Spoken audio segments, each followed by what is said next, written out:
Welcome to the Open Eye Podcast, where we talk about things that change the way you think.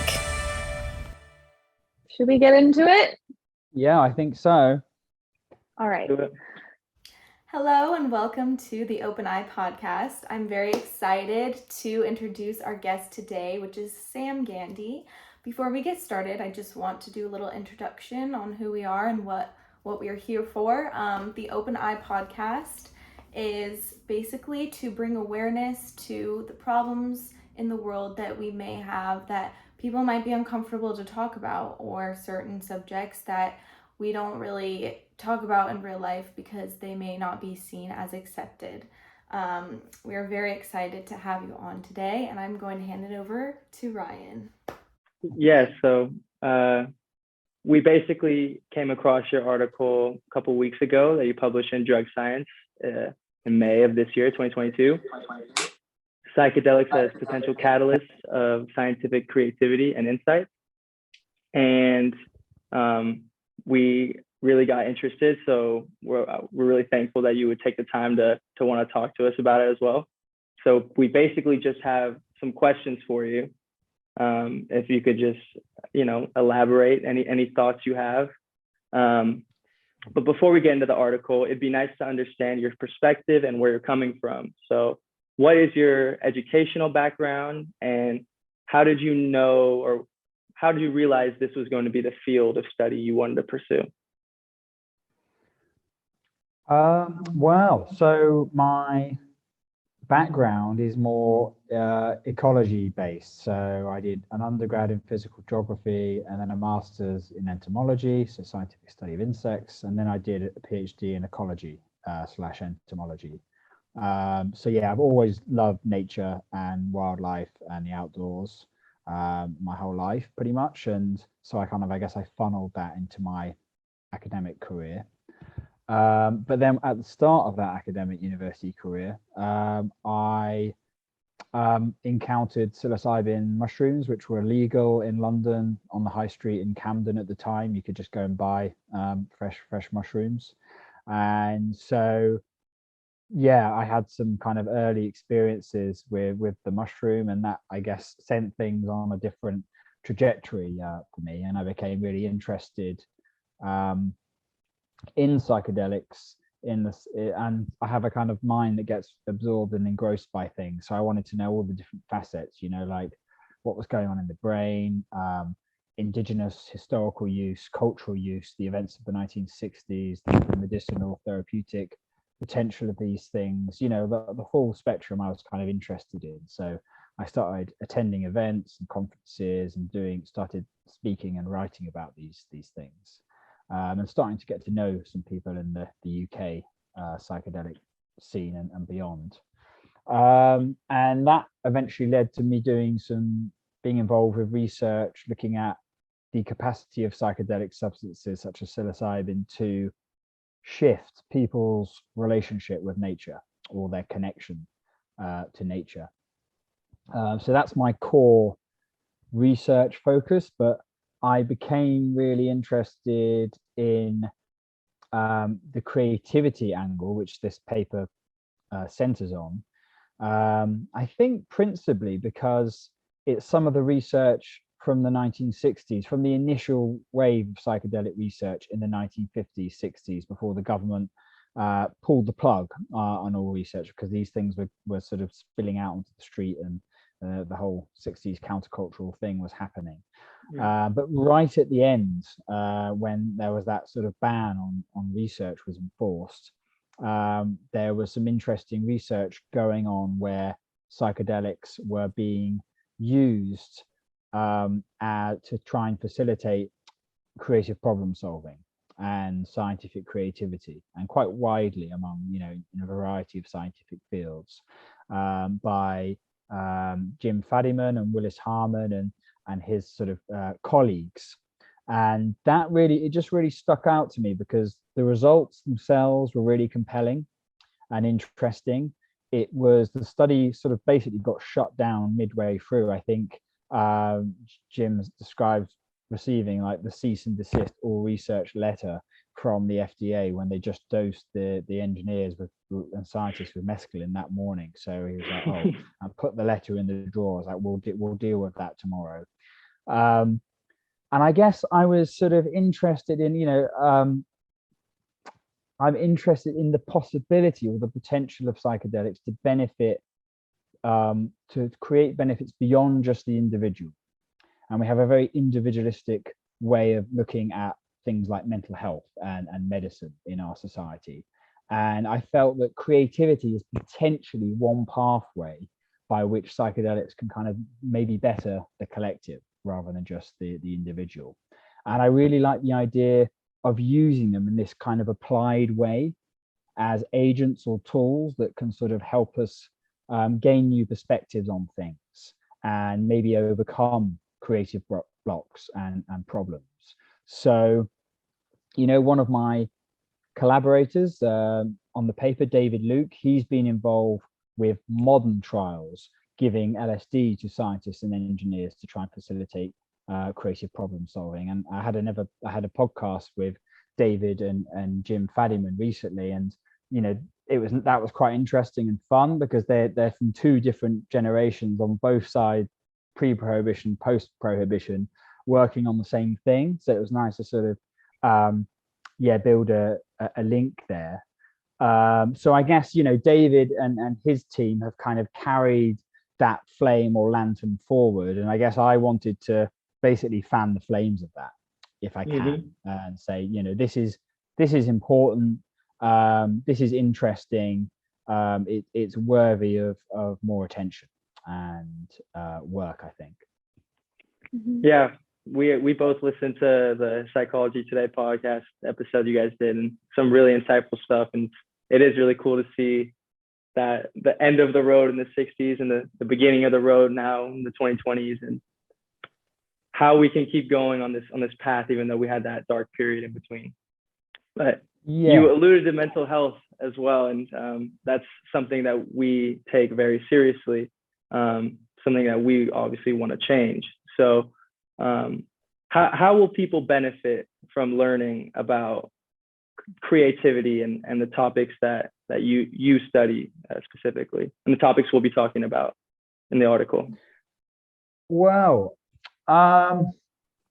so creativity is an interesting and complex topic. It's not a particularly easy thing always to define, let alone measure, but we know it's very important for the forward progression of humanity and society. It allows us to adapt to a changing world and to overcome problems. And looking on the current trajectory of human civilization, like looking sort of ahead a few decades, like we're headed for some hard times, I think, one could say. So being able to kind of wield or leverage any extra creative potential there, it doesn't even need to be guaranteed.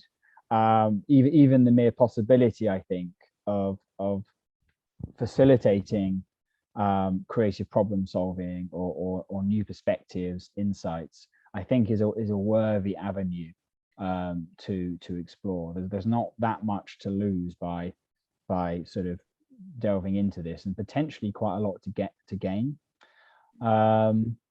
So yeah, I think that is sort of like the principal reason why this is important for humanity, really. Yeah, definitely. So now we can kind of transition into the article a bit, and the first part, it talked about the differences between scientific creativity and artistic creativity. Yes. Could you maybe speak on that a bit? Yes. So scientific creativity in particular has been defined by a few different investigators, kind of converge on a definition of it being tied to the creation of youthful novelty. So some idea, conception, theory, invention, object, whatever it is, that is in some way new, but also useful, of value. And another way of thinking about scientific creativity is it's encompassing problem solving as well. And another nice thing about it, because I sort of mentioned that creativity can be quite hard to assess, and I think that particularly applies to artistic creativity. I think arguably scientific creativity is a bit easier to assess. It's sort of, yeah, I think it's kind of slightly easier to sort of assess the creative value of these things, whereas the artistic creativity is definitely more subjective, I think. So it makes it harder to assess as well. And I think you could also say that scientific creativity tends to be not sort of across the board, but it tends to be more kind of externally applied, and artistic creativity obviously can and is applied sort of externally, but it's more about affecting the emotional state or the mind substrate of the I guess of the observer of whatever that creation is. And yeah, it can be a more kind of introspectively applied form of creativity, I guess. So, and obviously there has been work with psychedelics looking at artistic creativity, which are interesting, but from reading the kind of literature, it seems like the scientific creativity work sort of was a little bit clearer, I guess, in how the psychedelics had benefited people. And yeah, so I wanted to kind of like to focus on that, and also, you know, because I'm a scientist, I'm not an artist really, like that's my, so yeah, I kind of wanted to zoom in on that. And briefly, you at one point the article mentioned that creativity can be described in two ways of analytical thinking versus synthetic thinking. Just could you briefly introduce those topics? Yeah, creative thinking's been defined in a few different ways. But yeah, if we go, say, with the analytical thinking, which I would consider is kind of like the modus operandi of the scientist, it's definitely the dominant mode of thinking used in mainstream sciences today. And it is analytical. Well, it's obviously analytical, as the name suggests, but it's rational, it's linear, it's logical, it's deductive. It tends to occur incrementally in stages. And it's very good at detecting errors. So comparing new concepts, theories, inventions, whatever else against pre-existing things to see, you know, is there any flaws in here? So it's very important. It's an essential part of the scientific process. But then the sort of synthetic thinking is more encompassing insight-based thinking. So more dynamic, non-linear, non-logical, more freely associative modes of thinking, such as, I guess, a good example is Archimedes with his eureka moment, where he was like hit by this sudden insight. And yeah, that's the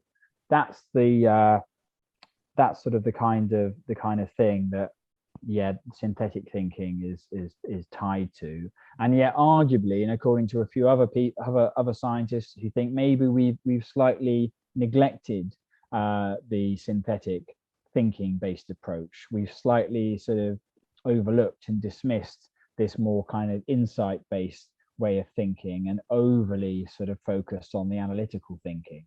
And perhaps the sciences more broadly would kind of benefit more sort of like equal or more applied usage of this other mode of thinking, because it has, you know, it's led to some quite major breakthroughs over the years, over the centuries. You know, some scientists have had major insights through dreams and psychedelic experiences, altered state experiences. So, you know, it's not, you know, by any sense a guarantee that things like dreams or hypnagogic states or psychedelic states will produce these creative insights or breakthroughs. And I think a big part of it, you know, creativity doesn't happen in a vacuum. And in all the cases of like the big dream insights or breakthroughs or discoveries, without fail, the scientists in question were very much emotionally engaged with their object of study, and they'd been very often like stuck, creatively blocked, and they'd been putting a lot of mental energy and time and effort into sort of solving whatever creative impasse they were up against. So that was the context in which the altered state experience led to some kind of insight or breakthrough. It didn't just happen out of the blue. With that. That's fascinating. So I'm gonna read one part Sure. here, one little passage, and it says a dosage of 50 micrograms, I believe, of LSD has been found to enhance mind wandering.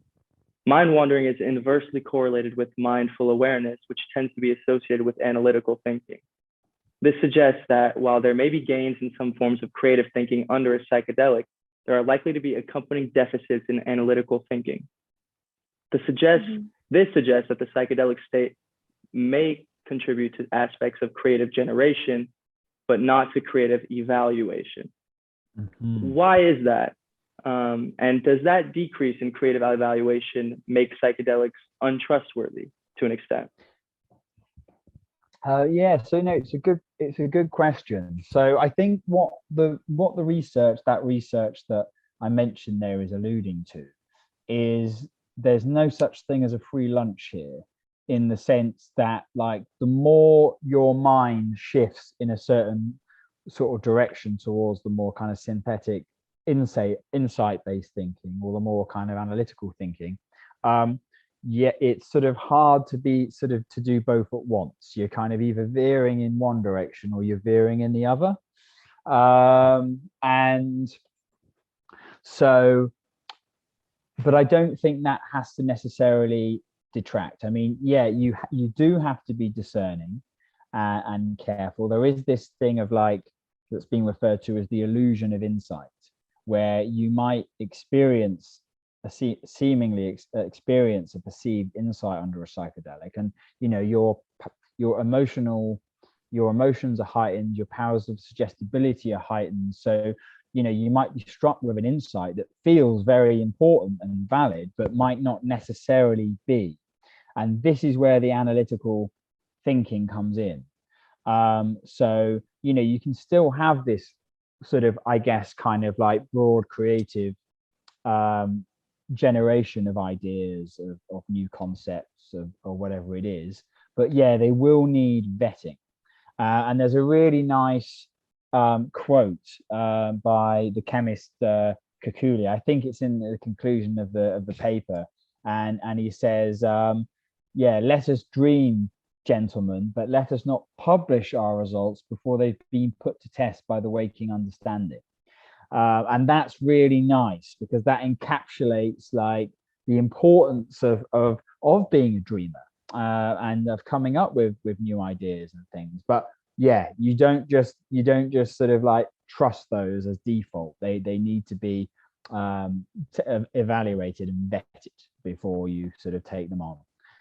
But you know, as mentioned, the analytical thinking, it's always there waiting for us. You know, you're only taking a brief sort of interlude into an altered state experience that's going to shift those modes of creative thinking. So I don't feel that psychedelics have to detract, as long as you sort of like vet your ideas in the cold, sober light of day, basically.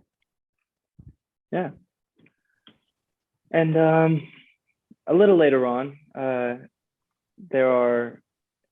it's discussed the similarities between the psychedelic state and that of the state of dreaming, and as well as the hypnagogic state.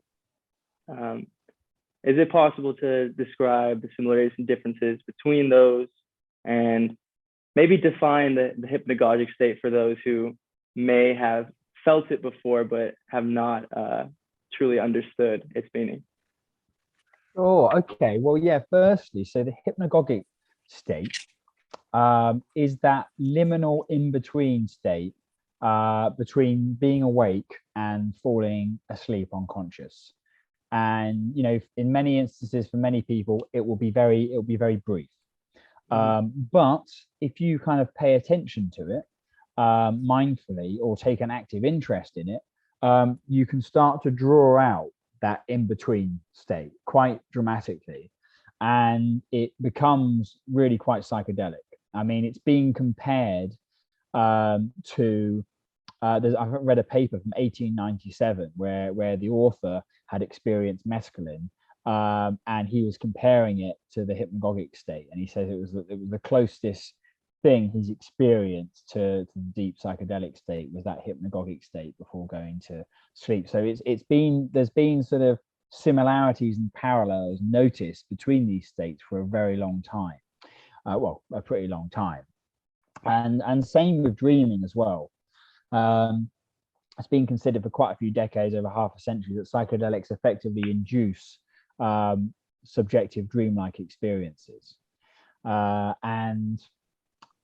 and yeah, I think there's a variety of sort of overlapping mechanisms here in terms of the phenomenology and to some extent the neurobiology between these states.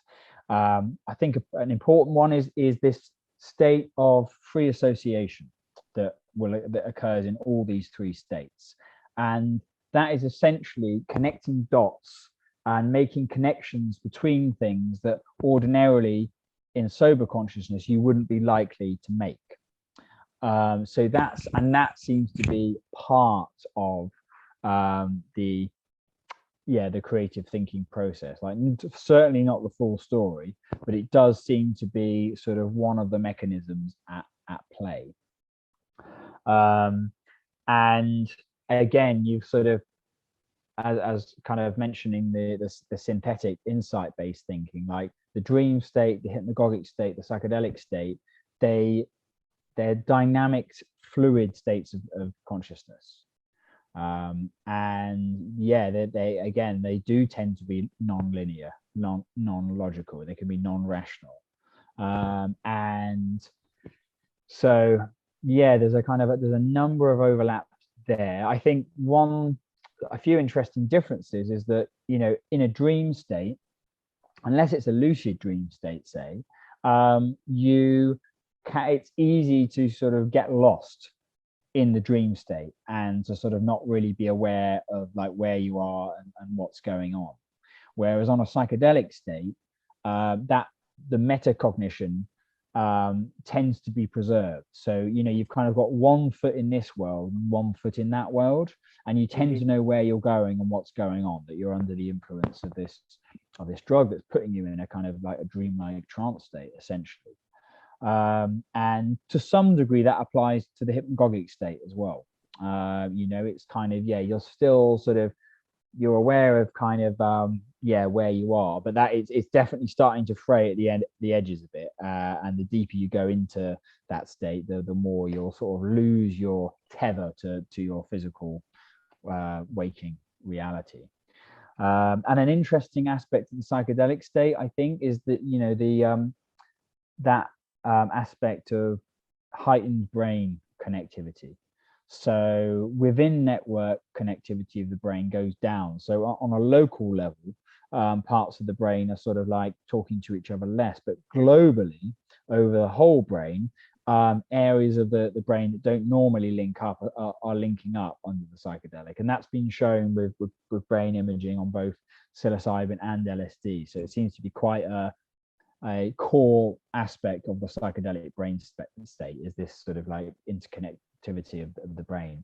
And separately, so non-psychedelic research has shown that people expressing high creativity tend to have more interconnected brain states, or access to those at least.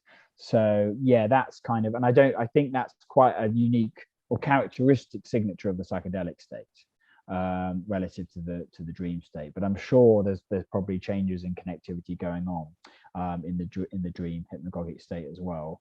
I don't know, I'm not as well versed on that. And the hypnagogic state, we know very little because it's been studied so little, unfortunately. Yeah, It's really intriguing stuff though. Like, I was not even aware of that until I read this article. And then last week, I found myself in that little, like a bridge of being awake to being asleep. And it was so hard to describe because I felt I was making every single decision, and I was still conscious of the fact that I was laying in my bed while all of that was still happening.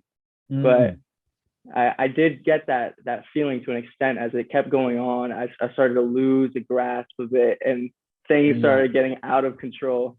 But no, interesting. No, it's a neglected, underappreciated state, I think. There's a book called Liminal Dreaming that's sort of it's all about harnessing this state and sort of using it. And it can be, with a bit of practice and with a bit of interest, you can really start to cultivate and expand this state. And through experience, you'll start to sort of like be able to dwell in it longer before you're taken by unconsciousness and sleep. And if you take it far enough, for some people it can become a launch pad for much more powerful altered state experiences. So like lucid dreams, out of body experiences. Some quite like weird, funky stuff can happen in that liminal in between state if it's cultivated. Definitely. So now I kind of want to speak on dosage. There was at one point where there was the relaxed beliefs under psychedelics hypothesis, and then they changed it to the altered beliefs under psychedelic hypothesis. Can you kind of explain the difference and how different doses can provide different outcomes in your brain, both biologically and psychologically? Sorry.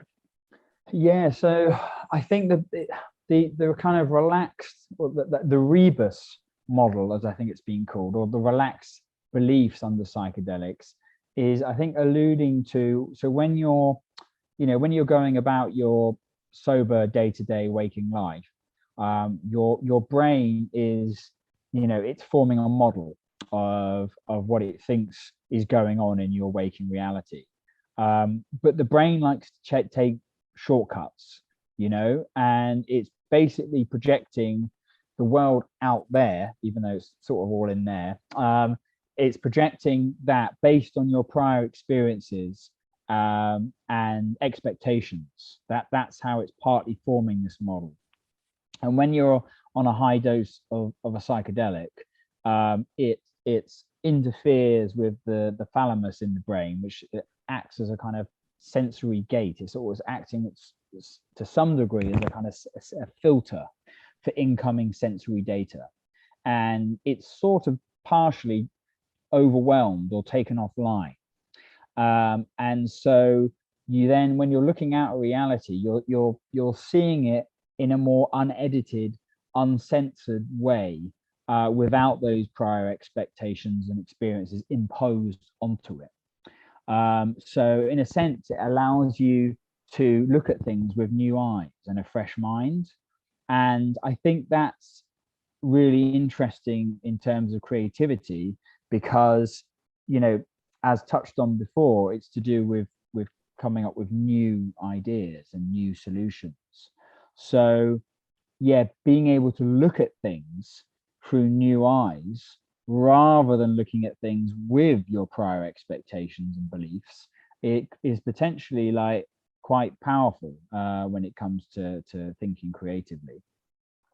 So that's sort of one aspect. So I think the altered beliefs under psychedelics, which is similar, I think, as far as I recall, that's happening under lower doses of psychedelics. And you might have noticed that, as you touched on in one of the previous studies they did back in the mid 60s, they were using doses of about 50 micrograms of LSD.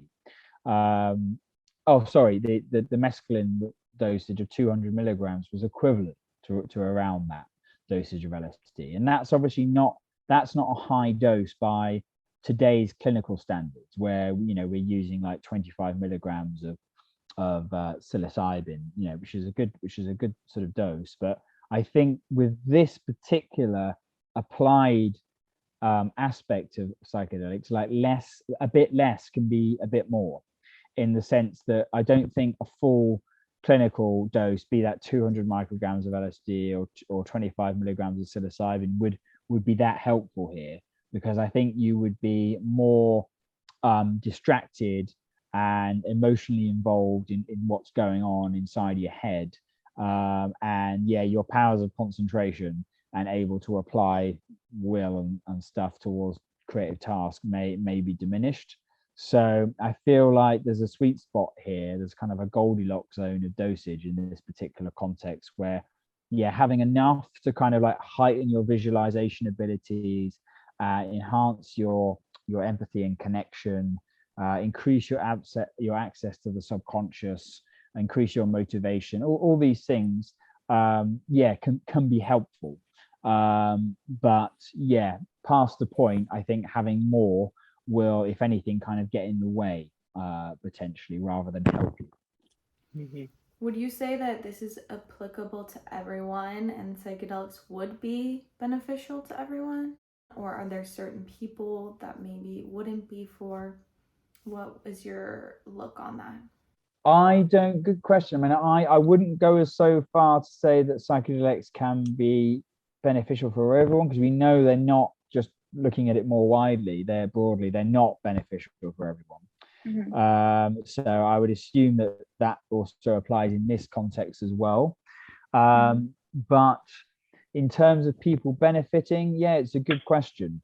I wonder, so we know that people who rate high in the psychological trait of absorption, so people who are more engrossed by mental experience, things such as art or nature or music, and people who are kind of subsumed and engrossed in their mental experience, they are more sensitive to psychedelics. They're more likely to have mystical experiences, spiritual experiences under psychedelics as well. And absorption has been linked to creativity as well. So I do wonder if people who already rate high in absorption, whether they might get more here potentially than other people. So I think that's one thing to consider. We know from some of the research that's been done, people who are quite neurotic, quite high on the sort of neurotic index of the big 5 personality traits, they can benefit from psychedelics. Certainly, like there's been a study that showed people who were more neurotic did benefit in terms of mental well-being and stuff post psychedelic. But other studies have shown people rating high in neuroses are more likely to have a challenging experiences under a psychedelic as well. So, you know, future studies, if they wanted to kind of like look into the kind of individual responses to this, I think, yeah, sort of looking at neurosis, looking at absorption would be interesting things to potentially screen for. But, you know, this is like a very individual, very subjective and personal game. Well, not a game, but you know what I mean. So yeah, I wouldn't want to generalize here. Be wary of doing that. When people have a negative experience, is it always a negative outcome, or can there also be positive outcomes to it as well? Yeah, no, I mean, certainly, like what might be considered negative and is more, I think, in the psychedelic clinical space, they tend to be reframed as challenging experiences more often. They very much can be useful and therapeutic to people. There's been a few survey studies and a new scale invented to assess people's challenging experiences, because yes, they can be, while in the moment they can be pretty harrowing for people. There's definitely a strong association with having those kind of experiences and benefiting from them longer term. So yeah, so a negative experience doesn't have to be negative in terms of like it's sort of like the longer term prognosis. But yeah, just a thing to add here as well is that obviously with the clinical doses, the doses used in clinical studies are pretty high, and they tend to be more they higher doses of psychedelics are definitely more challenging. They're more likely to sort of like evoke challenging experiences, whereas the doses used in a kind of creativity or problem solving context are quite a lot lower. So I feel that's an important thing to consider as well. That I think with these lower doses, people are less likely to have challenging experiences, I think. Yeah, I think if more people were aware of that, they might be more open to the idea of microdosing or something like that. But yeah, I mean, we also know from some of the research done by Johns Hopkins that having a lower dose exposure before then having a high or full clinical dose definitely like positively affects outcomes. I think people are less likely to have challenging experiences or adverse reactions, and more likely to have kind of mystical transcendent experiences if they've had a prior smaller dose before, because obviously you're sort of you're familiar with that altered state. You've dipped your toes in, so it's not some like radical surprise when you like dive straight into the deep end, say, if you've not had that prior experience. But yeah, and then just to mention, there's some scientific creatives have mentioned about microdosing. And yeah, microdosing is kind of a bit of a controversial subject in the psychedelic research space because, well, a fair bit of the research that's being conducted is strongly hinting that it's a reinforced placebo effect. That at least on quite a lot of measures in terms of well-being and creativity and things like this. But yeah, but you've got other people who swear by it, that it can increase access to flow states and increase lateral thinking. It doesn't, interestingly, seem to impair analytical thinking, whereas higher doses of psychedelics probably will. But yeah, I just thought I would kind of touch on that. So some people do advocate for microdosing, but the science at this time is still a bit sketchy. And then we've got the whole issue of like you perceiving yourself as being more creative and actually being more creative are two different things. And it is an issue with assessing creativity is that feeling of actually being more creative, that when maybe you aren't. So that might be more likely to occur under psychedelics, because we know that they enhance suggestibility and emotional states and things like this. So that's also something to consider. Now, briefly, if are those studies conducted on people who have used psychedelics before, or people who are first time users in that situation? For the scientific creativity work in particular? No, on the microdosing study you were alluding to. Oh, right. I don't actually know. So I'm kind of summarizing a bit of quite a few studies there, really. But I'm unsure of the sort of the background context of usage, because obviously, like, in certain respects, having a blank slate or being psychedelic naive is really important in some cases, in some aspects, if you want to get good scientific data. But interestingly, for this particular context of applied problem solving and scientific creativity, I don't think past use is particularly important. Whereas other things you'd want to keep a clean slate, so you knew that it wasn't past use that had already kind of made an impact. Whereas in this case, I don't think it's so important. I see. All right, moving on a bit.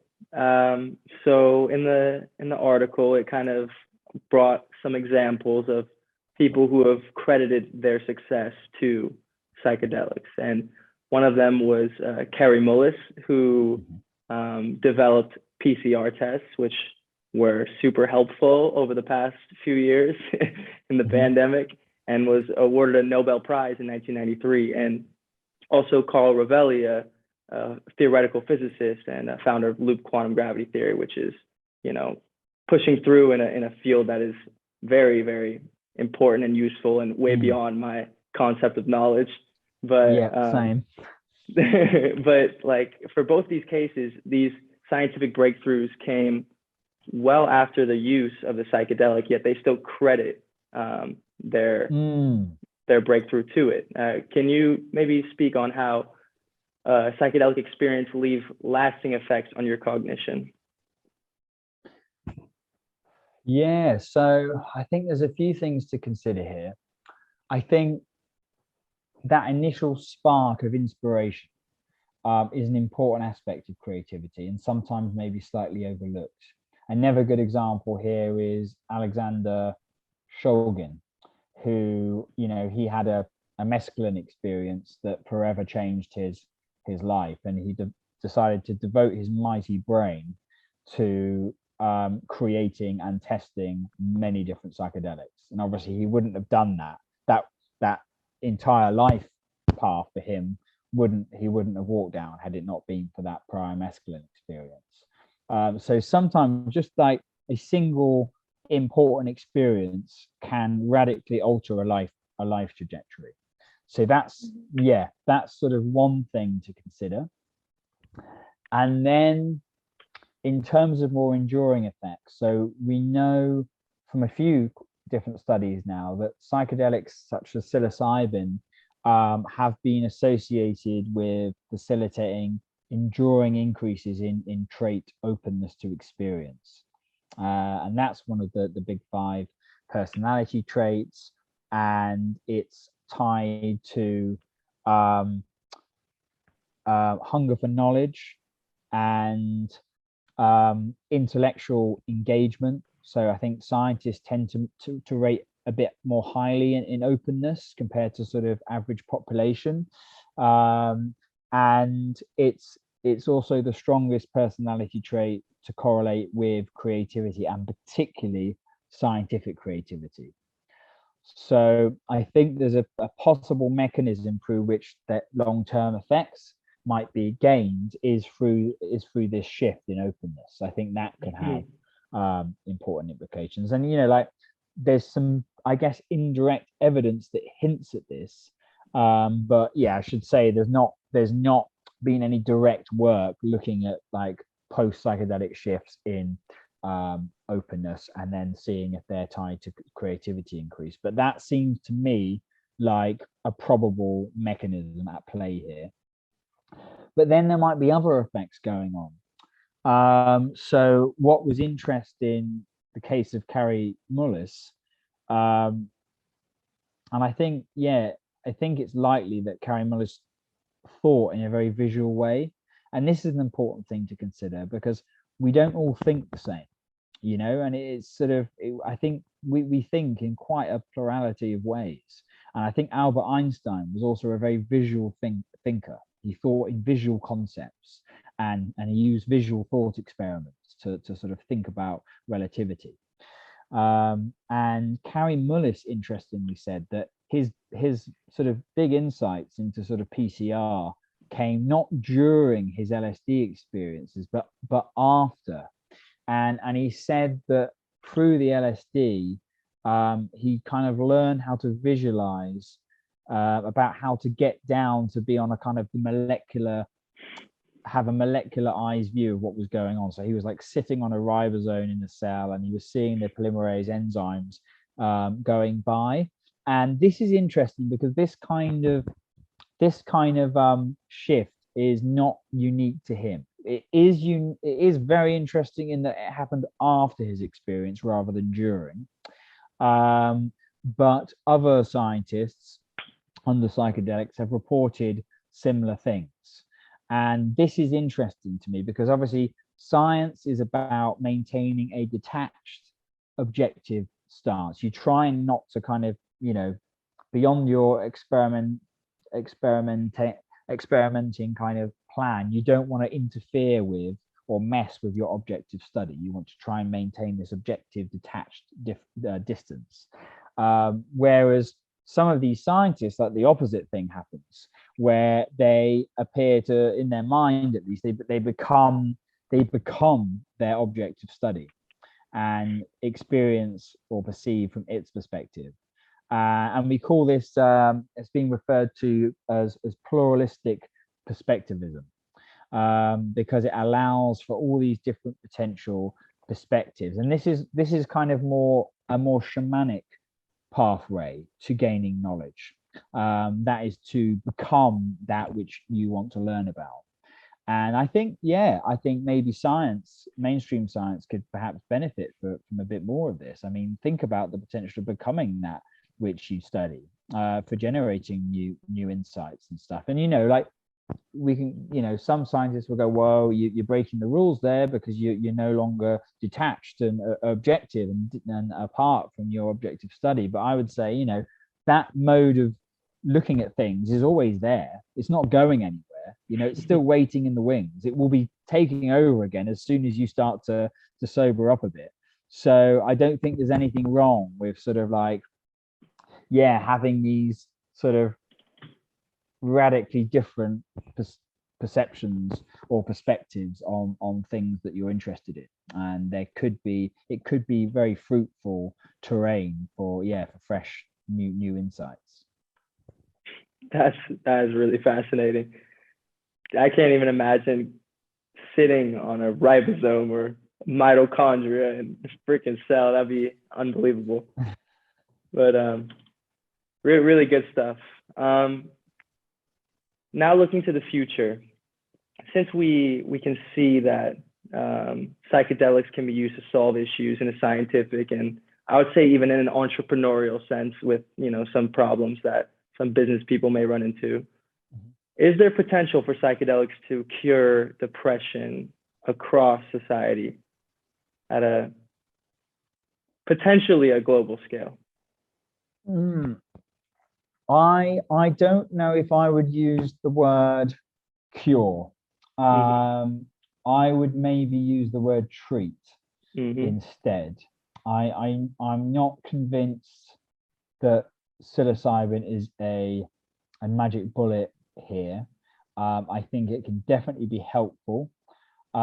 Whether and for some people it can produce lasting shifts. Not for everyone though, and that's important to emphasize.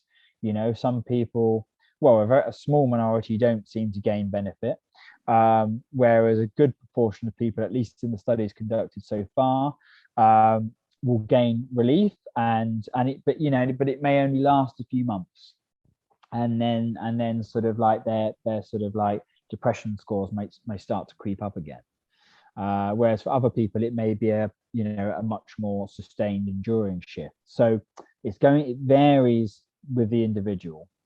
And another thing is, like when people have these psychedelic experiences, it seems from work that my colleagues have been involved with, and myself to some degree, is that psychological connectedness is a big part of the story about what's going on in terms of how and why psychedelics can shift people's mental well-being and relieve depression and addiction and things like that. And by connectedness, I'm referring to connectedness to oneself, connectedness to other people, which encompasses social connectedness, and then connectedness to the world, which encompasses nature connectedness and things like that. And our society right now is it's kind of a neoliberalist capitalist society. It's fiercely individualistic. It's very much about the individual, and sort of like tends to sort of overlook the wider community connected, nature connective aspects of life, and slightly devalue those things. It's consumerist. It is it's essentially quite disconnected society. So if you have this experience of being connected and like feeling relief because of that, that's great, but you're going to go back out into that society, which is kind of quite disconnected. And when you come out of a psychedelic experience, you can be quite raw and vulnerable sometimes, and particularly I think if you've got something like depression or anxiety. So So essentially, I guess what I'm saying in a slightly long-winded way is like, unless we shift our societal ideals, I don't think things are going to get radically better. Like depression, there's not a mental health crisis. To put it another way, there's not a mental health crisis because of an absence of psychedelics.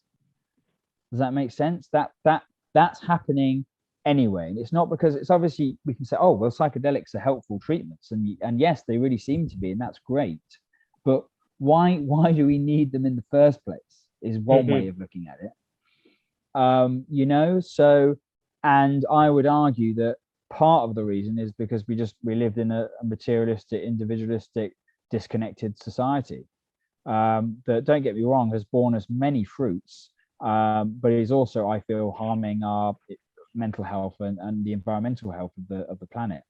So unless we fundamentally address the values we assign to society to be more holistic and more in honoring the human life embedded in a wider web of life, like I don't radically see things changing or getting better. But I'm glad that psychedelics are an option on the table, and they can help you see that, I think, as well. They can help people kind of wake up to the state of disconnection. But I don't want psychedelics to be integrated and made shoehorned into the existing medical psychiatric system almost. I feel like, if anything, the psychedelics need to help rearrange the current system as it stands, and it should change to accommodate them rather than the other way around. I think that would be healthier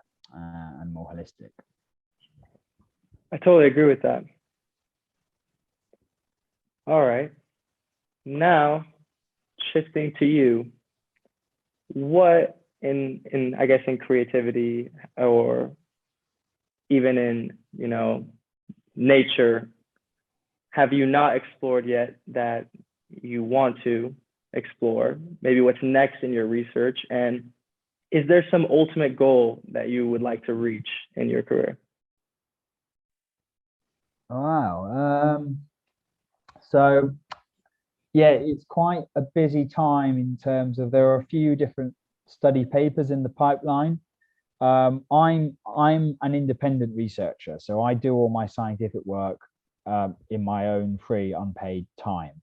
So it's not like I get paid to do this, and it's quite a time demanding thing. But not that I'm getting my little violin out, like I do it because I like it and want to be doing it. But science, when it's not your job, you're like, it can be, and when you're just a collaborator rather than, it's like science can be a slow plodding game sometimes, and I kind of do everything in my power to kind of keep things moving along. But yeah, there's a few sort of different collaborations and things in the pipeline. So I'm doing a study with some people looking at ayahuasca usage in a traditional indigenous Shipibo shaman-led retreat setting in the Peruvian Amazon. So we're looking at the effect on nature relatedness there. So that's still data collection that is still ongoing. I'm working on a quite rigorous psilocybin study in collaboration with Imperial. So that's sort of looking at both a clinical group with major depression, a healthy psychedelic naive group. So they've got that clean slate that we touched on earlier, which is good. And then that will be placebo controlled and SSRI antidepressant controlled. So that, and a large sample size. So that would be quite rigorous. I've been involved in a paper looking at out-of-body experiences as well, spontaneous out-of-body experiences and how they transform people's lives and values. And that's been quite interesting because that's a thoroughly understudied topic in science. So it's quite fun and exciting to work on something that very few other people seem to be, despite how interesting that is, which I don't quite get really. And then next week I've got a paper coming out trying to make a case for group nature restoration activities as a mental health intervention. We've got all this loads of data, stacks of data on how nature is good for our mental health and well-being, but very much less on actually rolling your hands up and getting out into nature and regenerating it, doing sort of restoration, biodiversity enhancing practices, particularly in groups. So for maybe people who are slightly less enthused about nature, they've got that social element of doing it in a group, and that then potentially cultivates nature and social connectedness at the same time. So I'm thinking actually this could be quite a good thing post psychedelic for people to maybe do, to try and maintain that sort of enhancement or blossoming of connectedness that can occur.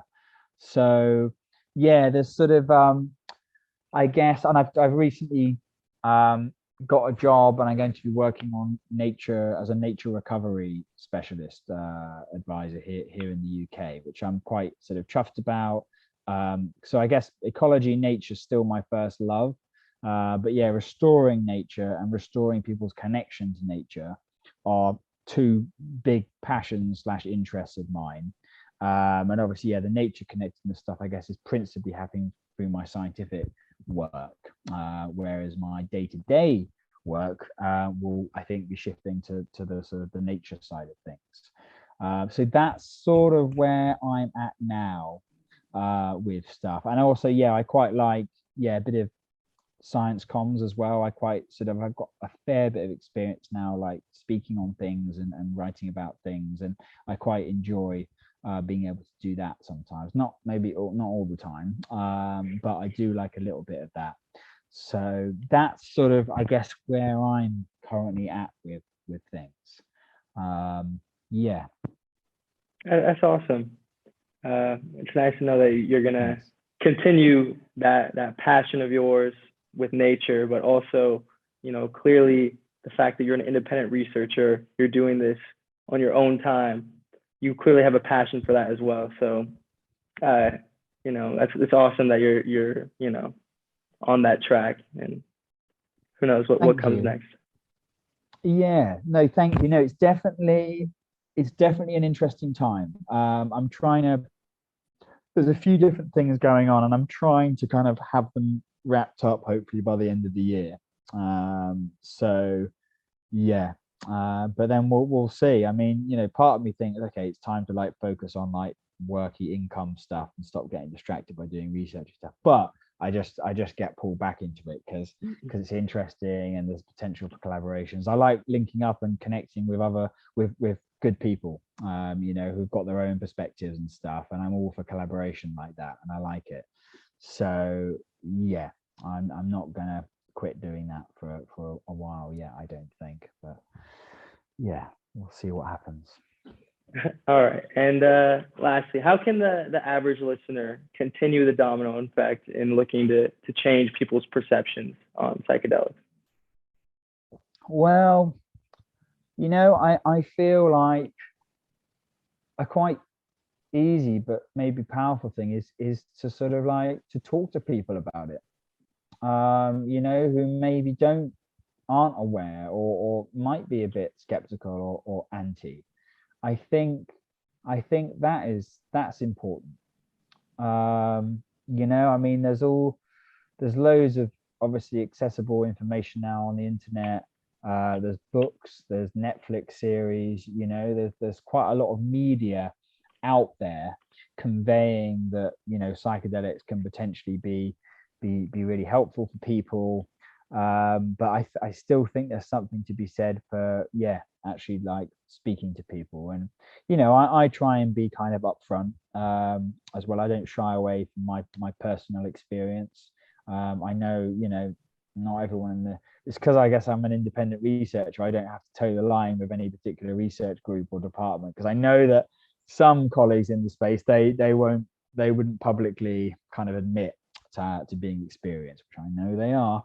But I'm happy to say I am experienced with these things, and but I think that's part of the way to sort of breaking the taboo around it is sort of is not shying away from it, not being ashamed, not being sort of not worrying about like ruffling a few feathers, and just being upfront and honest and speaking to people about it. You know, not like forcing it on people out the blue. It's like, you know, going around like handing out leaflets for something else. Like, would you like to talk about psychedelics? Or like, you know, only if it sort of comes up fluidly or something, you know, like not shoehorning it into any conversation maybe. But I will say though, I've noticed that too. Like a lot of researchers or people I've listened to, like they tend to be very informed on the topic, but they're not very open with their own subjective experience. So with some of my conclusions based on some of the experiences that I've had, I've had a thought of some form of collective being or almost a brain where all data and thoughts and beings kind of come from or fit into one. Yeah. So what do you mean by the collective, I guess? So, well, I mean, that kind of experience or insight is definitely not uncommon. It's not the first time I've heard a description along those lines at all. And I guess when I'm referring to collective, I'm meaning, I guess, kind of the collective as in the larger human race / society, but also the collective of other beings that live on this planet. And obviously, yeah, it's a pretty far reach to say that psychedelic use in an applied way is going to benefit like the collective on all scales, on like the full zoomed out perspective. But yeah, I don't know, to try and shift away from our deeply entrenched, individualistic, anthropomorphic as well mindset and way of looking at things and assessing the world. Because yeah, I feel like that has got a lot to answer for, while also having borne us a lot of fruits. And I feel like if we want not just a future, but a good future on this planet, we're going to have to shift out of that ideology and worldview, I think. So any ways or potential pathways to achieving that, I feel like are worthy of exploration. All right. Well, thank you so much for joining us and speaking on all of this. Really, it's invaluable to us. So thank you. We really appreciate it. Thank you so much for listening to the second episode of the Open Eye podcast. We appreciate every single one of you, and we hope that you learned something new that you didn't know before. Please feel free to reach out to us through our Instagram at the Open Eye Podcast or our email, theopeneyepodcast@gmail.com. We hope you guys have a wonderful day, and we'll see you next time.